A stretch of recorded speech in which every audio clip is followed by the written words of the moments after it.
A Short Tale by Marie Magot. Running along the path of life, I decided I needed a break from the race. My stride became a jog, soon resembled a half-hearted walk, then barely a shuffle. My friends gave me their arms to hold on to, hoping to help me pick up my stride. This worked for a little while, but I was soon lagging more and more behind. The path was too long, and I needed a rest from life's race.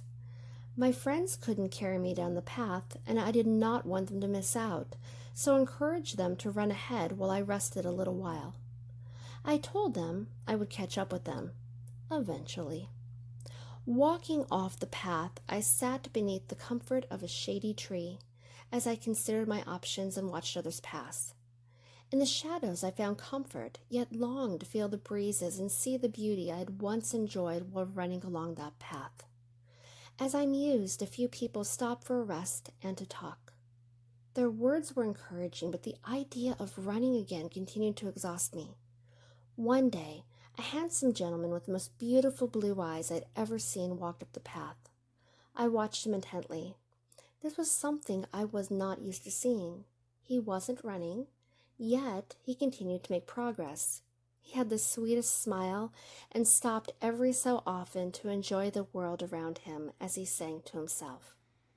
Eventually, he stopped on the path and with a look of concern joined me under my shade tree. "Dear lady," he said, offering me his canteen, "would you like a drink of my water?" While his offer was kind, the rattle in his canteen made it clear he barely had enough water left for himself. Thanking him for his generous offer, I reassured him I not only had enough water, but I knew where there was a river just over the next hill or two. "Why do you sit here?" he questioned. I told him I had been resting for so long, I would rather stay where I was than run any longer. He offered me his hand to help me up, as a good friend does. "You do not need to run," he said. "You can walk with me. When we get to the river, we can both fill our canteens."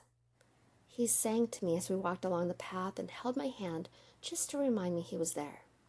This man did not save me. He only reminded me that I was worth saving.